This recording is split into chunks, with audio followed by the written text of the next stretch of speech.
पंजाब हुकूमत के ज़ेर एहतमाम जश्न आज़ादी के सिलसिले में पहला म्यूज़िक कंसर्ट आज अलहमरा कल्चरल कम्प्लेक्स में मुनक्कद होगा। रिपोर्ट के मुताबिक ये प्रोग्राम वज़ारत इत्तलात सकाफ़त की जानिब से तरतीब दिया गया है, जिसमें मुल्क के मारूफ गुलकार आतिफ असलम, सजाद अली, बिलाल सईद और शगुल अपनी आवाज़ का जादू जगाएंगे।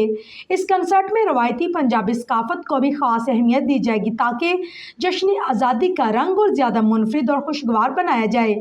वज़ीर-ए-आला पंजाब मरियम नवाज शरीफ की हदायत के तहत सूबे भर में जश्न आज़ादी की तकरीबात जारी हैं और इसी मौका पर वज़ारत इत्तलात व सकाफ़त ने मुकम्मल इंतज़ामात कर रखे हैं ताकि शहरियों को भरपूर तफरीह फराहम की जा सके। वज़ारत की तर्जुमान अज़मा बुखारी ने कहा है कि इस साल जश्न आज़ादी के इनाकाद एक मुनफरिद अंदाज में किया जा रहा है और फ़न सकाफ़त को फ़रोग़ देने की रवायत को बरकरार रखा जाएगा। अज़मा बुखारी ने मज़ीद कहा है कि जश्न आज़ादी कंसर्ट में पाकिस्तान के अफवाज के शहदा और गाजियों को खराज तहसीन भी पेश किया जाएगा, जिन्होंने मार्का हक में तारीखी कारनामे सर अंजाम दिए। उनका कहना था कि हज़ारों अफराद इस तकरीब में शिरकत करेंगे और शहरियों को आज़ादी की खुशियाँ भरपूर अंदाज में मनाने का मौका मिलेगा। उन्होंने तहरीक इंसाफ को भी मशवरा दिया कि एहतजाज के बजाय जश्न आज़ादी में हिस्सा लें।